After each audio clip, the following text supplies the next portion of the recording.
이 문제와 관련해 함께 하실 두 분 모시겠습니다. 김성환 경제평론가신가요? 아닙니다. 시사평론가. 시사평론가도 경제를 좀 잘하시죠? 네, 조금. 예.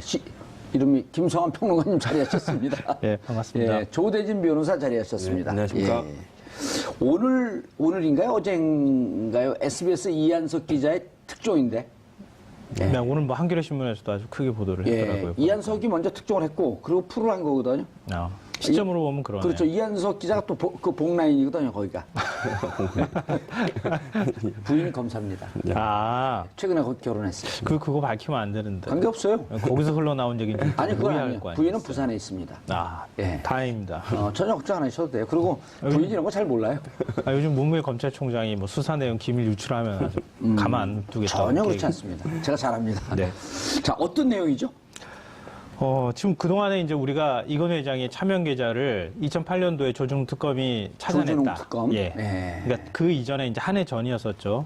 한 해 전에 김용칠 변호사가 당시에 이제 삼성 비서실이라고 하는 구조본에서 근무했다가 삼성 X파일. 엑스파일은 2005년도에 나왔던 거고.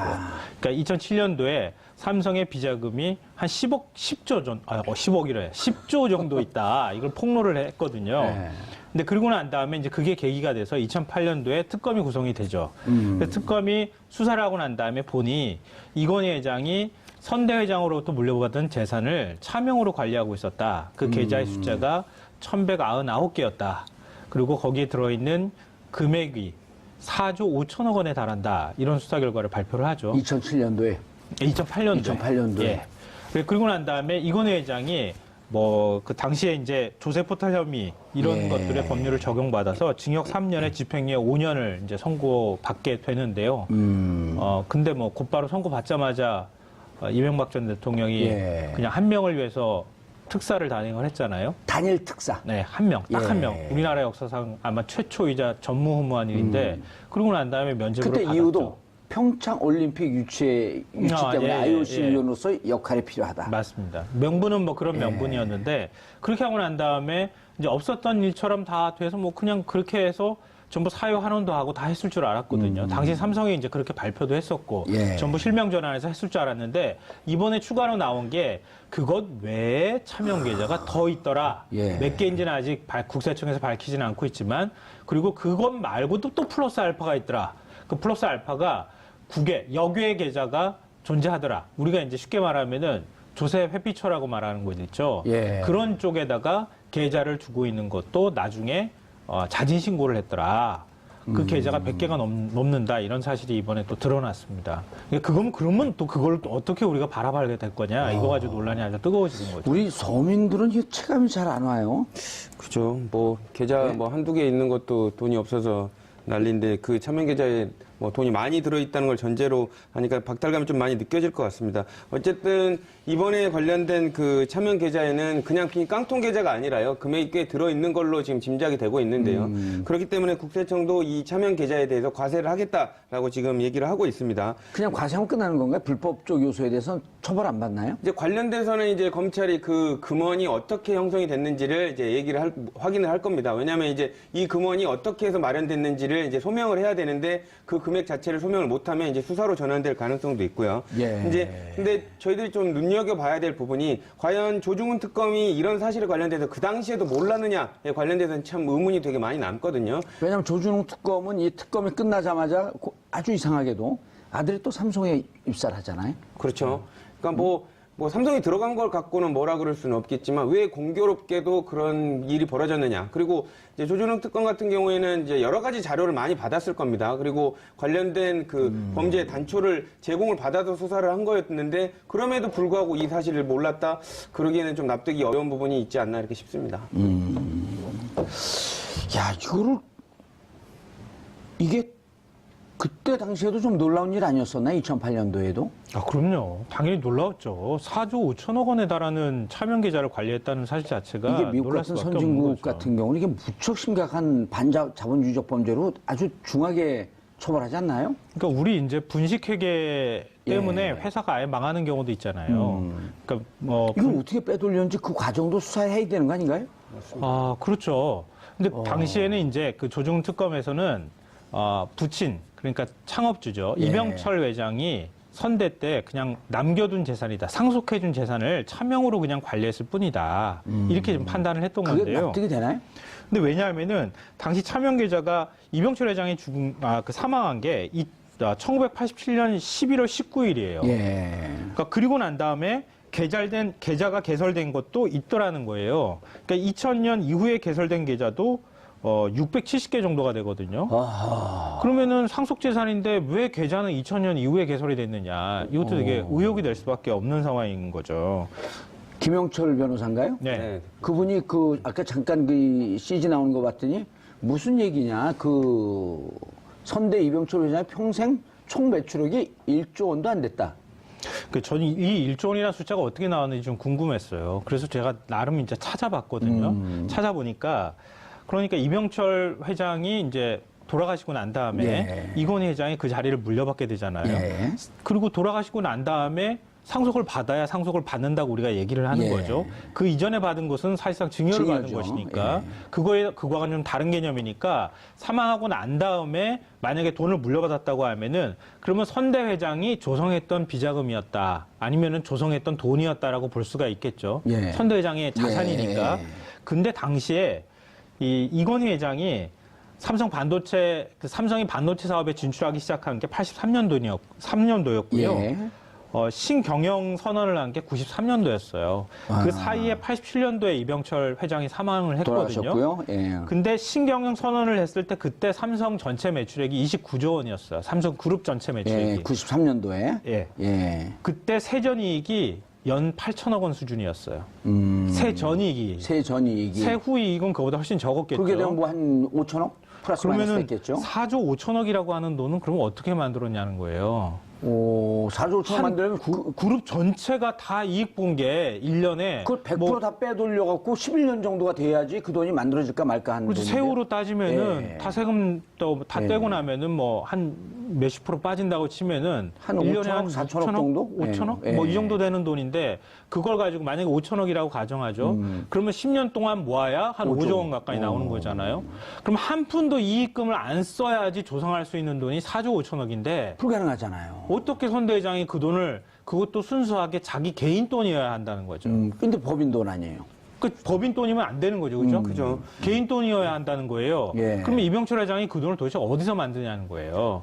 그래서 김영철 변호사가 이건 도저히 만들 수 없는 돈이다. 그러니까 이거는 선대 회장이 상속해준 돈이 아니고 비자금으로 계열사들이 모은 돈이었다. 이렇게 당시에 주장을 하는 거죠. 그 당시에 이제 김영철 그 변호사가 이런 얘기를 똑같이 했습니다. 수사팀에. 이러한 이유로 그리고 내가 법무팀장이었고 내부 고발자니까 이 사실관계를 잘 알고 있다라고 진술했음에도 불구하고 악의가 안 맞는 삼성의 해명을 들어줬다는 거. 이 부분이 되게 초점이죠. 그렇기 때문에 실질적으로 조정 특검 때. 그렇죠. 폭로하면서 이런 부분이 문제가 있으니까 이런 부분이 분명히 불법의 소지가 있다라는 것을 참고인 조사할 때 얘기를 했던 것으로 알고 있는데요. 그런 부분들을 보지 않고 삼성이 해명하는 대로 받아들여줬다. 이게 되게 문제인 거죠. 근데 지금 국세청이 차명 계좌가 얼마가 있는지 얼마인지 이거는 개인적인 정보이기 때문에 공개하지 않는다. 근데 이제 수사로 전환하게 되면 차전에는 족족 기소를 해야 되기 때문에. 그렇죠. 전국적으로는 밝혀질 수밖에 없다고 보여집니다. 왜냐하면 지금은 이름이 다른 사람 명의로 돼 있기 때문에 예. 관련돼서 이게 어떻게 보유되고 있다라는 그 정확한 자금의 흐름이 전체가 안 나와서. 예, 그렇기 때문에 근데 흘러들어간 금액이 명확하면 이제 그때는 차명 계좌로 확정을 짓고 확정된 뒤에는 이제 말을 할 겁니다. 근데 수사로 전환하고. 그렇죠. 근데 지금은 차명 계좌로 의심되는 정도이기 때문에 아직은 발표를 하진 못하고 있는 것으로 보입니다. 이한석 기자님 이걸 어떻게 찾았을까요? 내부 제보가 있지 않았을까요? 근데 사실상 이거는 예전부터 어느 정도 기자님들은 소스를 갖고 있지 않았나 싶습니다. 근데 다만 그 김영철 변호사 내부 고발자임에도 불구하고 안 믿어지지 않았습니까? 특검이. 예. 그렇기 때문에 괜히 터트려봤자 나만 바보 된다라는 생각을 갖지 않았나 싶은 생각도 있습니다. 저는 이제 국회에서 들었을 가능성이 높아 보여요. 그러니까 민주당 내에서 민주당의 TF가 구성이 돼 있고 그 무슨 TF 가 TF에서 구성이 돼 있죠? 지금 그 삼성 그 차명 계좌와 관련해서 TF를 만들었거든요. 그걸 거기에서 또 좀 특이한 TF가 만들어졌네. 그렇죠. 왜냐하면은 뭐 지난번에도 얘기가 나왔던 것처럼 이게 과세를 국세청이 잘못한 것이다. 삼성이 유리하게 과세를 해서 뭐 제대로 과세를 하지 않은 돈을 그냥 이게 지금 그 참 이 법률적으로 저도 매번마다 보면서도 헷갈리던데 우리가 알고 있는 금융실명제법이라고 하는 것은 우리가 예를 들어서 제가 계좌를 개설해요. 근데 제 이름 말고 그냥 가공의 인물로 홍길동이라는 이름으로 계좌를 개설하는 것. 그게 우리가 알고 있는 차명계좌라고 하는 거예요. 근데 이건희 회장은 실명계좌이긴 해요. 그런데 다른 사람의 명의를 빌린 나와 관련돼 있는 비실명 계좌를 만들어 놓은 거예요. 그렇기 때문에 이거 법률 적용을 달리해야 한다고. 다른 사람 이름을 빌려다가 내 차명 계좌를 만든 거죠. 그렇죠. 그 사람 이름으로 돼 있는 그 계좌를 사람 만든 이름으로 거죠. 실명이 맞지만 결국 진짜 소유자는 이건희다. 회장이었던 거예요. 그러니까 다스를 이명박 전 대통령이 다른 사람 이름으로 소유하고 있는 것과 추정되는 것과 비슷한 거죠. 논리적으로는 그게 비슷한 다스를 건데요. 예를 들어야 돼요. 그래야지 금방 이해해요. 그러니까 임직원이나 이런 사람들의 명의로 그냥 대신 관리를 해준 거죠. 이건희 회장 재산을. 그렇기 때문에 금융실명제법을 적용하지 않았던 거예요. 그걸 또 대법원 판례도 뭐 코에 걸면 코걸이, 귀에 걸면 귀걸이라고 그걸 가지고 제대로 과세를 안 하도록, 차등 과세를 안 하도록 하는 조항을 적용을 해서 제대로 과세를 안 했다는 거죠. 결국 이명박근혜 정권 시절에 이걸 어느 정도 알고 있었으면서 봐줬다 이런 거 아닌가요? 지금 민주당의 핵심은? 그건 그렇게 추정이 된다. 충분히 그렇게 추정해 볼 수 있을 것 같아요. 이렇게 다른 사람 명의로 해도 차명계좌 아니에요? 그렇죠. 실질적으로는 차명계좌인데 지금은 차명계좌인지 여부보다는 더 중요한 게 사실상 그 돈이 어떻게 생겼는지가 더 중요합니다. 그러니까 예를 들면 그 돈에 관련돼서 횡령을 했냐? 그렇죠. 세금 포탈에 관련된 부분이야. 돈 많으시니까 이제 내면 상관이 없습니다. 근데 그 돈을 어떻게 형성했냐 하는 과정에서 형성 과정. 상속 재산이 아니라 비자금을 끌어다 모았다면 이거는 정말 세금 내고 끝나는 문제가 아니라는 거죠. 그렇기 때문에 지금 삼성이 되게 초미의 관심을 가지고 보는 부분은 돈에 관련된 부분이 차명이냐 아니냐 이 부분을 인정하는 걸 떠나서 이 부분이 어떻게 형성돼 있는지를 수사기관이 이제 수사를 해 들어올 경우 방어할 논리가 충분히 있느냐 이 부분을 되게 지금 걱정스러워할 것으로 보입니다. 삼성 측에서 그렇죠. 왜냐하면 돈의 형성 과정. 그렇죠. 만약 이게 비자금인 것으로 발견되면 형량이 엄청 세지니까요. 돈의 형성 과정의 불법성 또 하나는 그 임원들의 명단 이름을 그 빌려서 그 임원들이 명단으로 차명 관리하고 있었다라고 하면 그것도 불법 아닌가요? 그것도 당연히 불법이죠. 그럼 어떻게 어느 법정에 걸리는 거예요? 그건 이제 그 검토를 해봐야지 알겠지만 이제 아까 말한 대로 비자금을 관리한 목적으로서 그렇게 됐는지 아니면 단순한 금원을 관리하기 위한 목적이었는지에 따라서 이제 적용 법조가 좀 달라질 것 같습니다. 근데 후자는 그 단순하게 뭘 관리해? 그냥 자기 그 통장으로 관리하면 되죠. 이게 그렇죠. 그 문제 없는 돈이라고 한다면 자기 통장으로 세금 정상적으로 냈으면. 일단 세금 안 냈을 거 아니에요? 그리고 정상적으로 그 만들어진 돈이면 그렇게 몰래 감춰둘 이유가 없잖아요. 그러니까 단순한 그래도 조금 세금을 회피할 목적이었다라고 이제 항변을 할 텐데요. 근데 사실상 그 목적이 단순한 나는 돈이 많지만 세금을 회피할 목적이 아니라 원래 아까 의원님께서 말씀 주신 대로 형성 자체가 잘못된 돈이었기 때문에 감추기 위한 목적이었다면 그거는 이제 원래 그 범죄 형법상 범죄에 관련된 고의로 커지네요, 그렇게 되면. 아주 커지죠. 쉽게 정리를 하면 그런 거예요. 지금 제가 말씀드렸던 것처럼 2008년도 조준웅 특검이 찾아낸 차명계좌 한 1200개 정도 되는 1200개에서 한 개 빠지는 거죠. 왜 그랬을까? 1199. 뭔가 의미가 있는 숫자가 아닐까요? 그러게요. 저도 9개가 구가 여러 개 들어가가지고 그런데 그걸 만약에 이병철 회장의 그 재산을 그 차명 계좌로 받았다고 한다면은 아마 상속세를 회피하려고 하는 목적이 제일 컸을 것이다 이렇게 보이고요. 그게 첫 번째 이유라면 두 번째 이유는 이 삼성 그 생명 주식이 대부분이었어요. 그러니까 이게 증권 계좌가 대부분이었고 실제로 현금이 들어가는 입출금 통장과 같은 그런 계좌는 그렇게 많지가 않았어요. 그러니까 대부분 증권 계좌로 갖고 있었거든요. 그러니까 삼성생명이 사실은 삼성그룹의 지배구조의 제일 정점에 있는 회사였어요. 그러니까 상속세를 내지 않으면서 그룹을 지배할 수 있는 차명 계좌들을 갖고 싶어 했을 것이다. 우리가 지금 추정해 본다면 그렇게 추정해 볼 수 있을 것 같아요. 이게 커지네요. 그리고 아까 이제 그 민주당에서 흘러나왔을 것 가능성이 있겠다라고 했는데 그 삼성 비자금 그 정확한 명칭 모르겠지만 그 TF가 구성된 것조차도 좀 특이하네요, 보니까. 그러니까 이건 사실 말이 안 되잖아요. 4조 5천억 원을 찾아가지고 당시에 삼성그룹에서 명확하게 밝히지는 않았지만 단 하나 명확하게 밝힌 거는 그거 이번에 찾아진 거 아니에요? 또? 그거 외에 찾아낸 건데 그것도 말씀드릴게요. 그러니까 처음에 2008년도에 찾아냈을 때는 그거 실명 전환하겠습니다. 약속했어요. 근데 실명 전환 안 했어요. 아직도 안 했어요? 아니요. 안 한 게 아니라 그냥 돈을 다 찾아가 버린 거죠. 그 어디로 갔는지는 몰라요. 다 찾아갔다는 것만 우리는 알아요. 그걸 또 실명 전환하겠다는 얘기는 네. 차명으로 있는 직업 명의로 돼 있는 것을 내 명의로 돌려놓겠습니다라고 하는 의미로 설명하는 거거든요. 근데 그게 아니라 그걸 다 현찰로 찾아갔다는 거예요. 예. 그 돈은 어디 가 있는지 모르고요. 지금.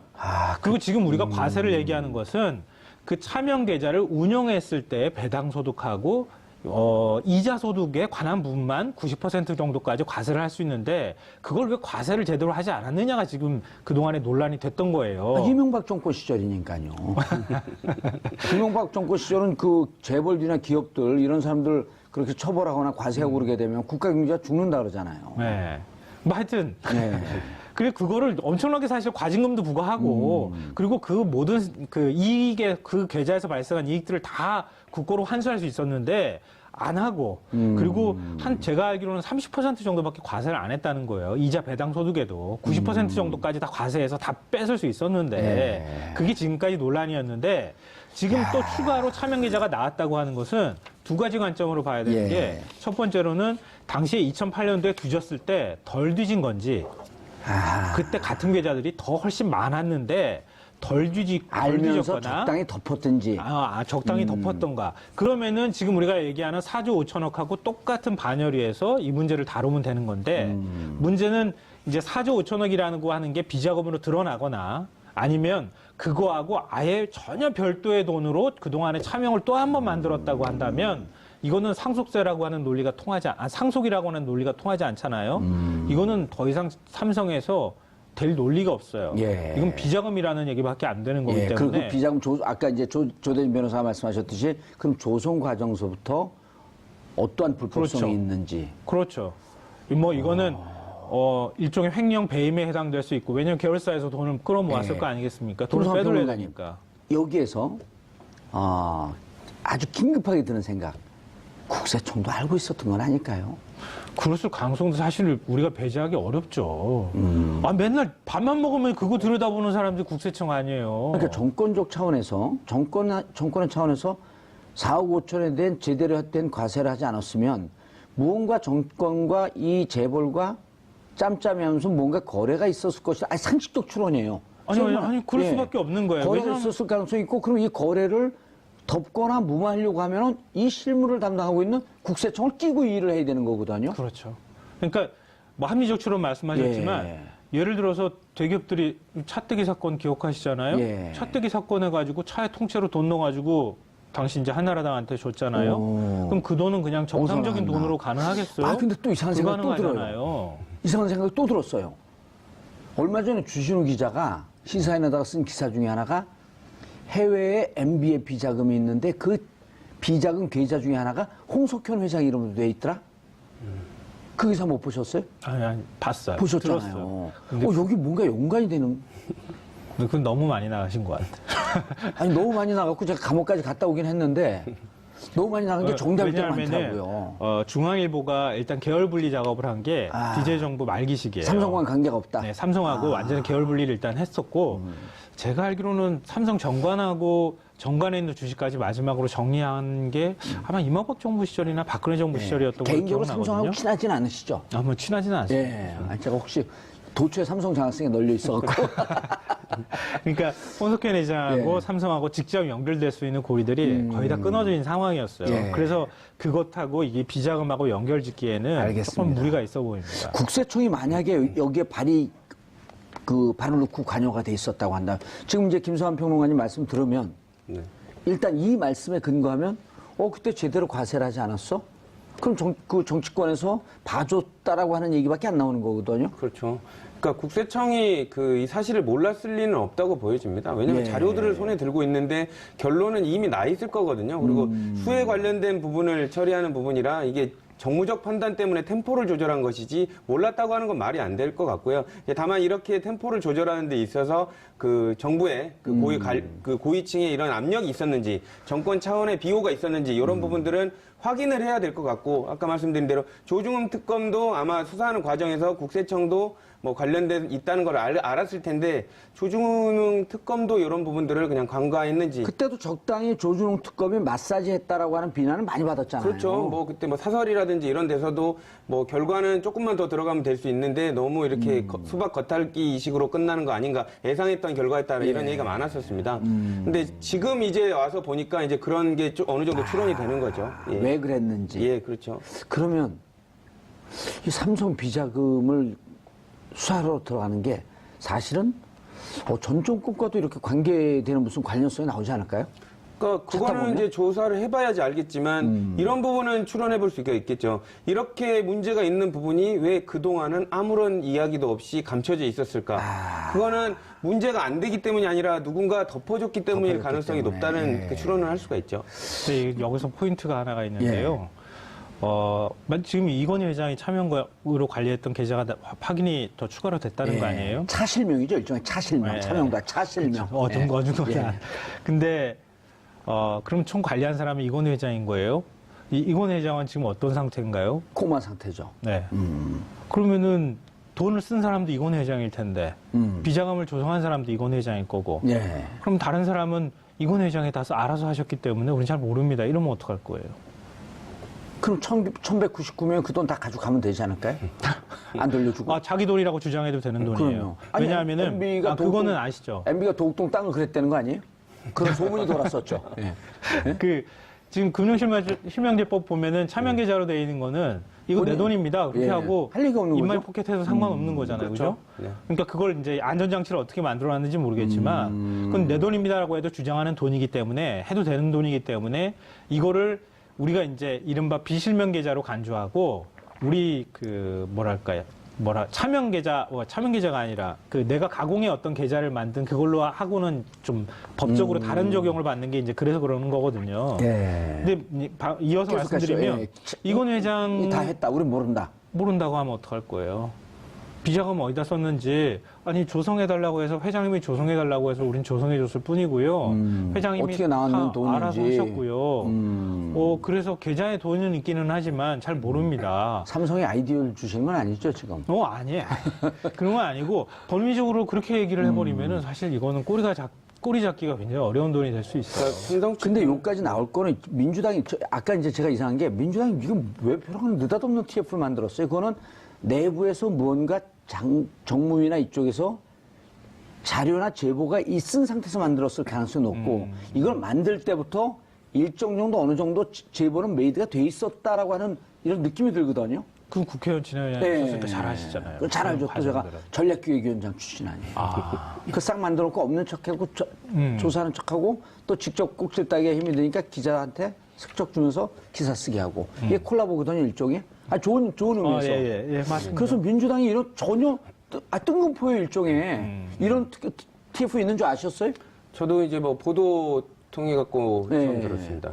처음 한 거예요, 우리가 이런 게 있었는지. 그러니까 뭔가 물밑으로 상당히 오랫동안 진행되고 있었다라고 하는 흔적은 나온 거거든요. 그렇죠. 맞습니다. 오. 이번에 재밌는 것은 2015년 10월부터 6개월 동안 지하경제 양성화라고 해서 박근혜 정부에서 굉장히 많이 얘기를 했었잖아요. 예. 숨어있는 돈 다 양성화 시키면. 네, 역외 탈세 문제가 또 당시에 시끄러웠었고 그때 자진 신고해라. 예. 그래서 신고한 금액이 지금 2조 1,342억 원이라고 하는 거 아닙니까? 이건희 회장이 이제 해외에다가 빼돌렸던 계좌 돈이겠죠. 예. 근데 그거 자진 신고만 받고 법적 처벌도 안 하고 아무것도 안 했다는 거잖아요.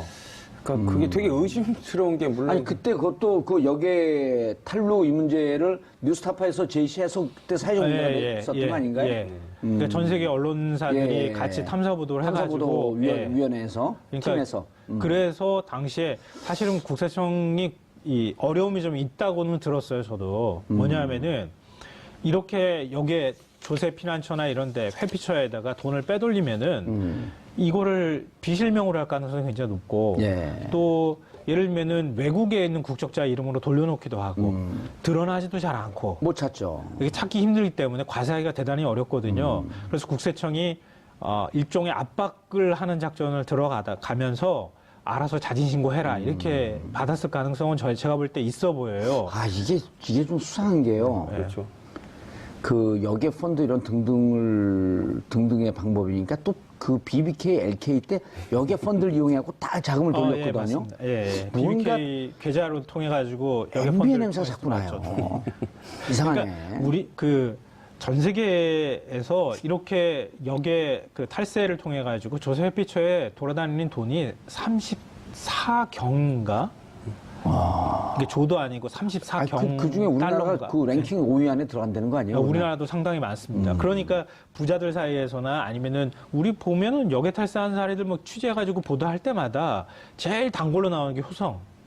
효성 단골로 나오잖아요. 예. 그리고 우리나라 대기업들 다 나오죠. 차주들 이름들이 예. 하나 두 개씩 계속 나오잖아요.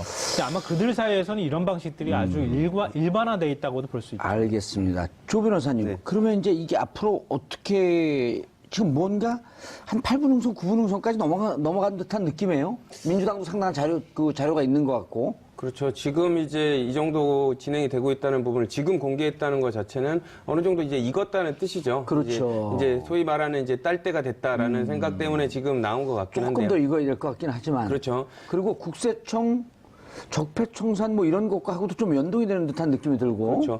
그래서 이제 관련된 자료들을 검토하다 보니까 예. 충분히 적폐청산의 기조에서 함께 처리해도 국민의 지지를 받을 수 있을 것 같다. 그리고 이런 국민의 지지에 힘입어서 같이 삼성공화국이라는 오명을 벗어낼 수 있을 것 같다라는 절호의 기회를 찾은 거 아닌가라는 관계자들의 그 판단이 있지 않았나 생각이 듭니다. 약간 음모론적으로 보면요. 예. 아니, 이건 음모론, 이재용- 왜냐면 이건 상상력을 발휘해야 돼요. 네. 그래서 음모론적으로 접근해도 돼요. 요쯤 되면은. 그러니까 이재용 부회장은 지금 구속 상태예요. 예. 이건 회장은 지금 코마 상태요. 의식이 없다고 그렇게 얘기를 하죠. 물론 이제 거동은 할 수 있다고는 얘기하지만 아마 정상적인 의식을 갖고 있어 보이진 않아요. 삼성이 예. 밝힌 내용만 보더라도. 그러니까 삼성이 이번 기회에 털지 않으면은 이건 나중에 가서 더 큰 화가 될 수 있어요. 이번 기회에 털 거 있으면 털고 가는 게 맞아요. 쿠션을 때렸다. 왜냐하면 지금 이런 거 계속 안고 갈 수가 없어요. 더군다나 이건희 회장이 저렇게 병석에 있는 상황에서 선대 회장과 관련돼 있는 검은 돈이나 어떤 것들이든 이때 털지 않으면은 예를 들어서 이재용 부회장이 다시 이제 그 출소를 해서 경영에 복귀를 했어요.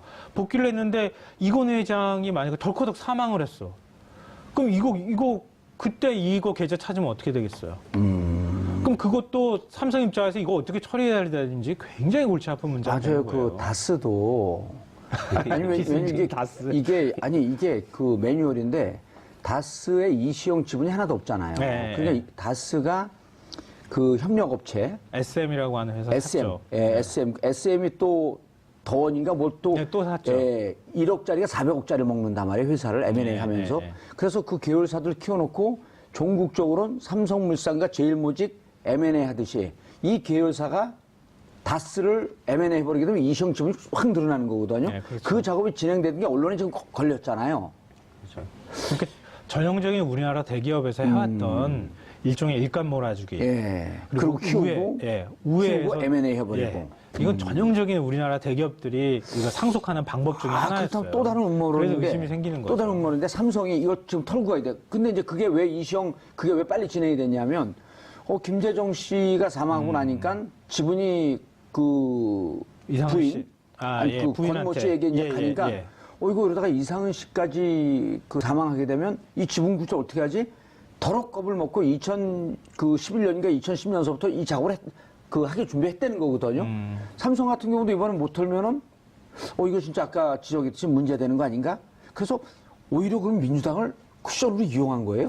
글쎄요. 근데 이거 제 생각은 예. 아까 이제 김동완 평론가님도 말씀을 주셨지만 어쨌든 그러니까 소위 말로는 이번 정권 때 걸리기는 걸릴 거다라고 생각을 한 것 같습니다. 근데 이제 어떻게 보면 그렇게까지 생각하고 싶지 않지만 그 책임을 어떻게 해볼 수 없는 이건희 회장 쪽으로 넘기고 털고 나가려는, 그리고 나서 이재용 부회장이 만약에 그걸 알고 있는 상태에서 계속 경영권을 깊숙이 승계받아버린 상황에서는 처벌 대상이 이재용 부회장이어야 되거든요. 그렇기 때문에 이제는 그 책임을 어떻게 보면 그 처벌을 직접적으로 할 수 없는 이건희 회장한테 좀 넘겨주려고 하는, 기왕에 걸린 김에 털고 가자라고 했을 가능성이 높아 보입니다. 그 삼성이 우리나라 그 대기업들의 그 일종의 이제 탈법적 방식의 교과서 같은 곳이잖아요. 이거 좀 삼성애들은 기분 나쁠 수 있겠지만 그동안의 상속의 방식들도 마찬가지였고, 에버랜드 통해 가지고 신준 비상장 주식 사채 잔뜩 띄워갖고 그리고 네. M&A 하고 그러니까 세금 안 내고.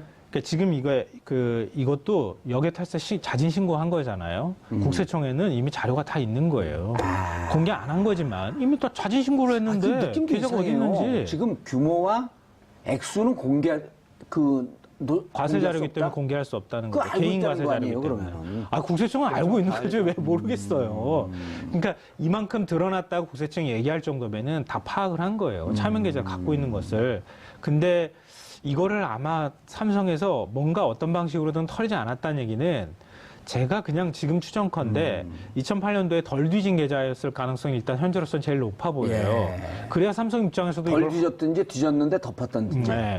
근데 지금 예를 들어서 2008년도에 뒤져가지고 나왔다고 하는 거 2,000개에서 한 개 빠지는 계좌. 그걸 1200개에서. 1,200개에서 한 개 빠지는 계좌. 네. 그걸 지금 세금 문제가 지금 턴다고 세금을 더 추가로 부과하겠다는 거잖아요. 금융위하고 국세청하고 얘기를 해가지고. 근데 지금 새로 그동안에 부과하지 못한 세금 부과한다고 얘기 나온 김에 그때 드러나지 않았던 차명 계좌도 같이 엎어쳐가지고 이번에 법률적으로는 어차피 해석이 한 번 된 거니까 다 공개하려고. 네, 그냥 해서 한꺼번에 그냥 양도소득, 이자소득 그냥 배당소득 그냥 다 한꺼번에 다 내버리는 거예요. 확 털어버리는 거예요. 그걸 불법적 요소를 좀 없애고.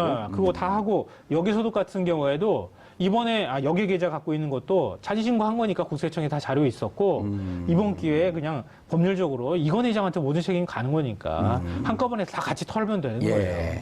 이건희 회장이 다 했다 우리는 모른다. 다만 이렇게 노출된 것을 우리가 기업 경영의 투명성을 제고하기 위해서 다 우리 공개하겠다. 하기도 아무도 처벌 안 받나요? 근데 이제 이런 부분들 여기에 재산을 스스로 자진 신고하게 된 그 계기도 조금 석연치 않은 게 유난히 6개월만 딱 시간을 줬거든요. 그리고 그때 이제 삼성이 이제 여기에 재산 신고를 합니다. 근데 그 6개월 동안 해준 금액이 무려 2조 정도 되거든요. 그러니까 전 국민이 다 예를 들면 여기에 재산 갖고 있지 않았다면 큰 덩어리가 하나 있었다는 얘기가 되거든요. 그러니까 이런 부분이 물론 추단하기는 어렵지만 대부분이 삼성의 자금이었을 가능성도 높고 그러면 삼성을 위해서 정부가 인지를 하고 조금 기회를 준 거 아니냐 이런 의심은 충분히 있을 것 같습니다. 어떻게 6개월 동안 2조에 관련된 여기에 재산이 다 모일 수가 그때 당시도 있습니까? 정부하고 어느 정도 얘기가 된 상태에서 이게 정권 차원의 문제가 되네 자꾸 얘기를 하다 보면. 그러니까 정부가 일정 정도 묵인하거나 비호하지 않고서는 불가능했던 일 아니에요 2008년도도. 근데 이렇게 이런 거 물론 있잖아요. 국세청의 자진신고 기간 뭐 이런 거 하잖아요. 물론 자진신고하는 기간 동안에 자진신고하면 법적 처벌도 상대적으로 경감되고 뭐 과태료 무는 것도 덜 하고 뭐 이렇게 할 수는 있겠지만 이게 한두 푼이야 말이지. 그리고 털어주려고 뭔가 작전을 짠 것 같아요 느낌이 지금 얘기를 하다 보니까. 이렇게 큰 돈을 이건 형사처벌도 안 하고 그리고 자금이 어떤 자금인지 확인도 제대로 안 하고 그냥 과세도 제대로 안 뭔가 했다는 좀 짬짬이 얘기. 됐다는 느낌이 안 드세요? 이거는 조금 의심스러울 수밖에 없는 게 아까 이해가 안 6개월 돼. 동안 조금 의심스러워요? 많이 의심스러워요? 많이 의심스럽습니다. 네, 많이 6개월 동안 2조에 관련된 부분, 그러면 지하경세 양성화를 한다는 취지로 이제 대통령이 국세청에 관련돼서 이제 그 신고를 받지 않았습니까? 그러면 대부분 뭐 어느 정도 최소한 2조 정도 들어올 거란 신고가 들어올 거라는 걸 예측은 했을 텐데 솔직히 생각을 해보십시오. 그 지하경제가 양성화됐다고 하더라도 여기에 재산이 국민들 대부분한테 2조 정도 있었다는 거는 솔직히 말이 안 되고 너무 규모가 크다고 생각이 되지 않을까요? 근데 이게 역외재산이라고 하는 게 왜 심각한 문제가 있느냐면요. 어떻게 되냐면 역외재산은 대부분 돌리는 방법이 국내에서 돈을 빼가지고 가는 게 아니에요. 해외에서 삼성 계열사가 해외에서 올리는 매출액을 다 이걸 그쪽으로 빙글빙글빙글 돌려가지고 조세 회피처 쪽으로 빼내는 거예요. 그래서 그 조세 회피처에다 회사를 만들어 놓고 그 회사가 그 매출액을 올렸다고 가정을 한 다음에 그 법인세나 이런 것들을 물지 않는 곳에다가 그렇죠, 물지 빵원인 않는 곳에다가 곳에. 만드는 게 조세 회피처잖아요. 그쪽에서 실적을 잔뜩 올린 거로 그 가상을 세우는 거 아니에요? 네, 그렇죠. 그리고 돈을 거기다 남겨두는 거예요. 그냥 그쪽에서 매출액 올리게 만들고 그렇게 되면 어떤 문제가 생기냐면은 그 돈이 우리나라 국고로 들어와야 될 돈인 거예요. 그쪽으로 가 있는 거죠, 그게. 그럼 삼성이 해외에서 올린 매출액을 우리나라 국고로 지금 들어와가지고 과세가 되어야 될 돈이거든요.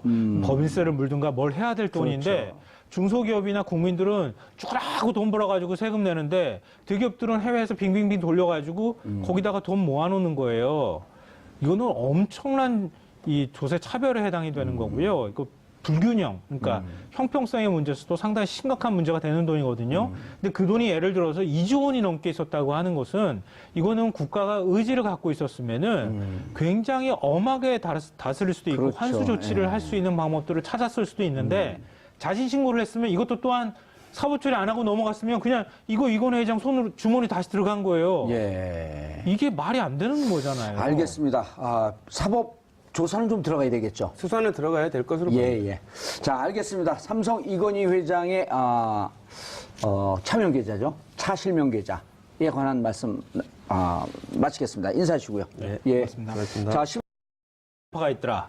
그 플러스 알파가 역외 계좌가 존재하더라. 우리가 이제 쉽게 말하면은 조셉 회피처라고 말하는 거 있죠. 예. 그런 쪽에다가 계좌를 두고 있는 것도 나중에 자진 신고를 했더라. 그 계좌가 100개가 넘는다. 이런 사실이 이번에 또 드러났습니다. 그러면 또 그걸 또 어떻게 우리가 바라봐야 될 거냐. 이거 가지고 논란이 아주 뜨거워지는 거죠. 우리 서민들은 이 체감이 잘 안 와요. 그죠. 뭐 계좌 뭐 한두 개 있는 것도 돈이 없어서 난리인데 그 차명 계좌에 뭐 돈이 많이 들어있다는 걸 전제로 하니까 박탈감이 좀 많이 느껴질 것 같습니다. 어쨌든 이번에 관련된 그 차명 계좌에는 그냥 깡통 계좌가 아니라요. 금액이 꽤 들어있는 걸로 지금 짐작이 되고 있는데요. 그렇기 때문에 국세청도 이 차명 계좌에 대해서 과세를 하겠다라고 지금 얘기를 하고 있습니다. 그냥 과세하면 끝나는 건가요? 불법적 요소에 대해서는 처벌 안 받나요? 이제 관련돼서는 이제 검찰이 그 금원이 어떻게 형성이 됐는지를 이제 확인을 할 겁니다. 왜냐하면 이제 이 금원이 어떻게 해서 마련됐는지를 이제 소명을 해야 되는데 그 금액 자체를 소명을 못하면 이제 수사로 전환될 가능성도 있고요. 예. 근데 저희들이 좀 눈여겨봐야 될 부분이 과연 조중훈 특검이 이런 사실에 관련돼서 그 당시에도 몰랐느냐에 관련돼서는 참 의문이 되게 많이 남거든요. 왜냐하면 조준웅 특검은 이 특검이 끝나자마자 아주 이상하게도 아들이 또 삼성에 입사를 하잖아요. 그렇죠. 그러니까 뭐 삼성이 들어간 걸 갖고는 뭐라 그럴 수는 없겠지만 왜 공교롭게도 그런 일이 벌어졌느냐. 그리고 이제 조준웅 특검 같은 경우에는 이제 여러 가지 자료를 많이 받았을 겁니다. 그리고 관련된 그 범죄 단초를 제공을 받아서 수사를 한 거였는데 그럼에도 불구하고 이 사실을 몰랐다. 그러기에는 좀 납득이 어려운 부분이 있지 않나 이렇게 싶습니다. 야, 이게 그때 당시에도 좀 놀라운 일 아니었었나? 2008년도에도? 그럼요. 당연히 놀라웠죠. 4조 5천억 원에 달하는 차명 계좌를 관리했다는 사실 자체가 이게 미국 놀랄 같은 수밖에 없는 선진국 거죠. 같은 경우는 이게 무척 심각한 자본주의적 범죄로 아주 중하게 처벌하지 않나요? 그러니까 우리 이제 분식회계 때문에 예. 회사가 아예 망하는 경우도 있잖아요. 그러니까 이걸 어떻게 빼돌렸는지 그 과정도 수사해야 되는 거 아닌가요? 그렇죠. 근데 당시에는 이제 그 조중훈 특검에서는 부친, 그러니까 창업주죠. 예. 이병철 회장이 선대 때 그냥 남겨둔 재산이다. 상속해준 재산을 차명으로 그냥 관리했을 뿐이다. 이렇게 좀 판단을 했던 그게 건데요. 납득이 되나요? 근데 왜냐하면은 당시 차명 계좌가 이병철 회장이 사망한 게 1987년 11월 19일이에요. 예. 그러니까 그리고 난 다음에 계좌가 개설된 것도 있더라는 거예요. 그러니까 추정되는 것과 비슷한 거죠. 논리적으로는 그게 비슷한 가스를 건데요. 예를 들어야 돼요. 그래야지 금방 이해해요. 그러니까 임직원이나 이런 예. 사람들의 명의로 그냥 대신 관리를 해준 거죠. 이건희 회장 재산을. 그렇기 때문에 금융실명제법을 적용하지 않았던 거예요. 그걸 또 대법원 판례도 뭐 코에 걸면 코걸이, 귀에 걸면 귀걸이라고 예. 그걸 가지고 제대로 과세를 안 하도록, 차등 과세를 안 하도록 하는 조항을 적용을 해서 제대로 과세를 안 했다는 거죠. 결국 이명박근혜 정권 시절에 이걸 어느 정도 알고 있었으면서 봐줬다 이런 거 아닌가요? 지금 민주당의 핵심은? 그건 그렇게 추정이 된다. 예, 충분히 그렇게 추정해 볼 수 있을 것 같아요. 이렇게 다른 사람 명의로 해도 차명계좌 아니에요?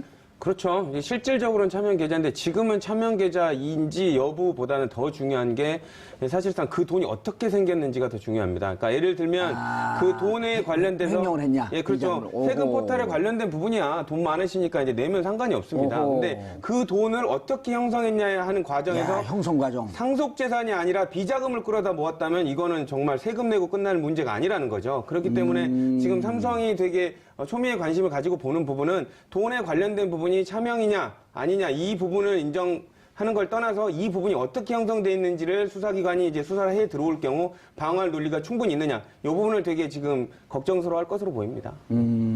삼성 측에서. 그렇죠. 왜냐하면 돈의 형성 과정. 그렇죠. 만약 이게 비자금인 것으로 발견되면 예. 형량이 엄청 세지니까요. 돈의 형성 과정의 불법성. 또 하나는 그 임원들의 명당 이름을 그 빌려서 그 임원들이 명단으로 차명 관리하고 있었다라고 하면 그것도 불법 아닌가요? 그것도 당연히 불법이죠. 그럼 어떻게 어느 법정에 걸리는 거예요? 그건 이제 그 검토를 해봐야지 알겠지만 이제 아까 말한 대로 비자금을 관리한 목적으로서 그렇게 됐는지 아니면 단순한 금원을 관리하기 위한 목적이었는지에 따라서 이제 적용법적으로 좀 달라질 것 같습니다. 근데 후자는 그 단순하게 뭘 관리해? 그 자기 그 통장으로 관리하면 되죠. 이게 그렇죠. 그 문제 없는 돈이라고 한다면 자기 통장으로 세금 정상적으로 냈으면 일단 세금 안 냈을 거 아니에요? 그리고 정상적으로 그 만들어진 돈이면 그렇게 몰래 감춰둘 이유가 없잖아요. 그러니까 단순한 그래도 조금 세금을 회피할 목적이었다라고 이제 항변을 할 텐데요. 예. 근데 사실상 그 목적이 단순한 나는 돈이 많지만 세금을 회피할 목적이 아니라 원래 아까 의원님께서 말씀 주신 대로 형성 자체가 잘못된 돈이었기 때문에 감추기 위한 목적이었다면 그거는 이제 원래 그 범죄 형법상 범죄에 관련된 고의로 커지네요, 그렇게 되면. 아주 커지죠. 쉽게 정리를 하면 그런 거예요. 지금 제가 말씀드렸던 것처럼 2008년도 조준웅 특검이 찾아낸 참여 임자 관련해 함께 하실 두 분 모시겠습니다. 김성환 경제평론가신가요? 아닙니다. 시사평론가. 시사평론가도 경제를 좀 잘하시죠? 네, 조금. 예. 이름이 김성환 평론가님 자리하셨습니다. 예, 반갑습니다. 예, 조대진 변호사 자리하셨습니다. 네, 안녕하십니까. 예. 오늘인가요? 어젠가요? SBS 이한석 기자의 특종인데. 네, 오늘 뭐 한겨레 신문에서도 아주 크게 보도를 예, 했더라고요. 이한석이 먼저 특종을 했고, 그리고 풀을 한 거거든요. 아, 시점으로 보면 그러네. 그렇죠. 이한석 기자가 또 그 복라인이거든요, 거기가. 부인이 검사입니다. 아, 최근에 결혼했어요. 그거 밝히면 안 되는데. 관계없어요. 거기서 흘러나온 얘기는 좀 아니, 그건 무리할 아니에요. 거 아니에요. 부인은 부산에 있습니다. 아, 예. 다행입니다. 전혀 걱정 안 하셔도 돼요. 그리고 부인 이런 거 잘 몰라요. 아, 요즘 문무일 검찰총장이 뭐 수사 내용 기밀 유출하면 아주 가만 안 두겠다고. 전혀 그렇지 얘기- 않습니다. 제가 잘합니다. 네. 자, 어떤 내용이죠? 지금 그동안에 이제 우리가 이건희 회장의 차명 계좌를 2008년도에 조준웅 특검이 찾아냈다. 조준웅 특검? 예. 네. 그러니까 그 이전에 이제 한 해 전이었었죠. 한 해 전에 김용칠 변호사가 당시에 이제 삼성 비서실이라고 하는 구조본에서 근무했다가 삼성 X파일. 엑스파일은 2005년도에 나왔던 거고. 그러니까 2007년도에 삼성의 비자금이 한 10조 전, 10억이래. 10조 정도 있다. 이걸 폭로를 했거든요. 네. 근데 그러고 난 다음에 이제 그게 계기가 돼서 2008년도에 특검이 구성이 되죠. 그래서 특검이 수사를 하고 난 다음에 보니 이건희 회장이 선대 회장으로부터 물려받은 재산을 차명으로 관리하고 있었다. 그 계좌의 숫자가 1199개였다. 그리고 거기에 들어있는 금액이 4조 5천억 원에 달한다. 이런 수사 결과를 발표를 하죠. 2007년도에. 2008년도에. 2008년도에. 예. 그리고 난 다음에 이건희 회장이 뭐 그 당시에 이제 조세 포탈 혐의 이런 예. 것들의 법률을 적용받아서 징역 3년에 집행유예 5년을 이제 선고받게 되는데요. 근데 뭐 곧바로 선고받자마자 이명박 전 대통령이 예. 그냥 한 명을 위해서 특사를 단행을 했잖아요. 단일 특사. 네, 한 명, 딱 예. 한 명. 우리나라 역사상 아마 최초이자 전무후무한 일인데 그러고 난 다음에 면접으로 그때 받았죠. 이유도 평창 올림픽 유치 때문에 예, IOC 예. 위원으로서 역할이 필요하다. 맞습니다. 명분은 뭐 그런 명분이었는데 그렇게 하고 난 다음에 이제 없었던 일처럼 다 돼서 뭐 그냥 그렇게 해서 전부 사유 환원도 하고 다 했을 줄 알았거든요. 당시 삼성이 이제 그렇게 발표도 했었고 예. 전부 실명 전환해서 했을 줄 알았는데 이번에 추가로 나온 게 그것 외에 차명 계좌가 더 있더라. 예. 몇 개인지는 아직 국세청에서 밝히지는 않고 있지만 그리고 그것 말고도 또 플러스 1년 이후에 개설된 계좌도 670개 정도가 되거든요. 아하. 그러면은 상속재산인데 왜 계좌는 2000년 이후에 개설이 됐느냐. 이것도 되게 의혹이 될 수밖에 없는 상황인 거죠. 김영철 변호사인가요? 네. 그분이 아까 잠깐 그 CG 나오는 거 봤더니 무슨 얘기냐. 선대 이병철 회장의 평생 총 매출액이 1조 원도 안 됐다. 저는 이 1조 원이라는 숫자가 어떻게 나왔는지 좀 궁금했어요. 그래서 제가 나름 이제 찾아봤거든요. 찾아보니까 그러니까 이병철 회장이 이제 돌아가시고 난 다음에 예. 이건희 회장이 그 자리를 물려받게 되잖아요. 예. 그리고 돌아가시고 난 다음에 상속을 받아야 상속을 받는다고 우리가 얘기를 하는 예. 거죠. 그 이전에 받은 것은 사실상 증여를 받은 증여죠. 것이니까 예. 그거와는 좀 다른 개념이니까 사망하고 난 다음에 만약에 돈을 물려받았다고 하면은 그러면 선대 회장이 조성했던 비자금이었다. 아니면은 조성했던 돈이었다라고 볼 수가 있겠죠. 예. 선대 회장의 자산이니까. 예. 근데 당시에 이건희 회장이 삼성이 반도체 사업에 진출하기 시작한 게 83년도였고요. 예. 신경영 선언을 한 게 93년도였어요. 그 사이에 87년도에 이병철 회장이 사망을 했거든요. 돌아가셨고요. 예. 근데 신경영 선언을 했을 때 그때 삼성 전체 매출액이 29조 원이었어요. 삼성 그룹 전체 매출액이. 예, 93년도에. 예. 예. 그때 세전이익이 연 8천억 원 수준이었어요.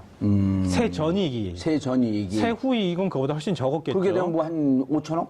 플러스 마이너스 그러면은 됐겠죠? 4조 5천억이라고 하는 돈은 그럼 어떻게 만들었냐는 거예요. 오, 4조 5천억 만들면 그룹 전체가 다 이익 본 게 1년에 그걸 100%다 빼돌려갖고 11년 정도가 돼야지 그 돈이 만들어질까 말까 하는 그렇지, 돈인데. 세후로 따지면은 예. 다 세금 다 예. 떼고 나면은 뭐 한 몇십 프로 빠진다고 치면은 한 1년에 5천억, 한 4천억 6천억? 정도? 5천억? 예. 뭐 이 예. 정도 되는 돈인데 그걸 가지고 만약에 5천억이라고 가정하죠. 그러면 10년 동안 모아야 한 5조 원 가까이 나오는 거잖아요. 그럼 한 푼도 이익금을 안 써야지 조성할 수 있는 돈이 4조 5천억인데 불가능하잖아요. 어떻게 선 대회장이 그 돈을 그것도 순수하게 자기 개인 돈이어야 한다는 거죠. 근데 법인 돈 아니에요. 그 법인 돈이면 안 되는 거죠, 그죠? 그죠. 개인 돈이어야 한다는 거예요. 예. 그러면 이병철 회장이 그 돈을 도대체 어디서 만드냐는 거예요. 그래서 김영철 변호사가 이건 도저히 만들 수 없는 돈이다. 그러니까 이거는 선대 회장이 상속해 준 돈이 아니고 비자금으로 계열사들이 모은 돈이었다. 이렇게 당시에 주장을 하는 거죠. 그 당시에 이제 김영철 그 변호사가 이런 얘기를 똑같이 했습니다. 수사팀에. 이러한 이유로 그리고 내가 법무팀장이었고 내부 고발자니까 이 사실관계를 잘 알고 있다라고 진술했음에도 불구하고 악의가 안 맞는 삼성의 해명을 들어줬다는 거. 이 부분이 되게 초점이죠. 그렇기 때문에 실질적으로 폭로한 조정 특검 때. 그렇죠. 폭로하면서 이런 부분이 문제가 있으니까 이런 부분이 분명히 불법의 소지가 있다라는 것을 참고인 조사할 때 얘기를 했던 것으로 알고 있는데요. 그런 부분들을 보지 않고 삼성이 해명하는 대로 받아들여줬다. 이게 되게 문제인 거죠. 근데 지금 그 국세청이 차명 계좌가 얼마가 있는지 얼마인지 이거는 개인적인 정보이기 때문에 공개하지 않는다. 근데 이제 수사로 전환하게 되면 차전에는 족족 기소를 해야 되기 때문에. 그렇죠. 전국적으로는 밝혀질 수밖에 없다고 보여집니다. 왜냐하면 지금은 이름이 다른 사람 명의로 돼 있기 때문에 예. 관련돼서 이게 얼마 어떻게 보유되고 있다라는 그 정확한 자금의 흐름이 전체가 안 나와서. 예, 그렇기 때문에 근데 흘러 들어간 금액이 명확하면 이제 그때는 차명 계좌로 확정을 짓고 확정된 뒤에는 이제 말을 할 겁니다. 근데 수사로 전환하고. 그렇죠. 근데 지금은 차명 계좌로 의심되는 정도기 때문에 아직은 발표를 하지 못하고 있는 것으로 보입니다. 이한석 기자님 어떻게 찾았을까요? 내부 제보가 있지 않았을까요? 근데 사실상 이거는 예전부터 어느 정도 기자님들은 소스를 갖고 있지 않았나 싶습니다. 근데 다만 그 김영철 변호사 내부 고발자임에도 불구하고 안 믿어지지 않았습니까? 지금이. 예. 그렇기 때문에 괜히 터트려봤자 나만 바보 된다라는 생각을 갖지 않았나 싶은 생각도 있습니다. 저는 이제 국회에서 들었을 가능성이 높아 보여요. 그러니까 민주당 내에서 민주당의 TF가 구성이 돼 있고 그 무슨 TF 가 TF에서 구성이 돼 있죠? 그러니까 지금 그 삼성 그 차명 계좌와 관련해서 TF를 만들었거든요. 그거 거기에서 좀 특이한 TF가 만들어졌네. 그렇죠. 왜냐하면은 그 뭐 지난번에도 얘기가 나왔던 것처럼 이게 과세를 국세청이 잘못한 것이다. 삼성이 유리하게 과세를 해서 뭐 제대로 과세를 하지 않은 돈을 그냥 이게 지금 그 참 이 법률적으로 저도 매번마다 보면서도 헷갈리던데 예. 우리가 알고 있는 금융실명제법이라고 하는 것은 예. 우리가 예를 들어서 제가 계좌를 개설해요. 근데 제 이름 말고 그냥 가공의 인물로 홍길동이라는 이름으로 계좌를 개설하는 것. 그게 우리가 알고 있는 차명 계좌라고 하는 거예요. 예. 근데 이건희 회장은 실명 계좌이긴 해요. 그런데 다른 사람의 명의를 빌린 나와 관련돼 있는 비실명 계좌를 만들어 놓은 거예요. 그렇기 때문에 이거 법률 적용을 달리해야 한다고. 다른 사람 거예요. 이름을 빌려다가 내 차명 계좌를 만든 거죠. 그렇죠. 그 사람 이름으로 돼 있는 그 사람 계좌를 만든 이름으로는 거죠. 실명이 맞지만 네. 결국은 진짜 소유자는 이건희다. 네, 회장이었던 거예요. 그러니까 다스를 이명박 전 대통령이 다른 사람 이름으로 소유하고 있는 것과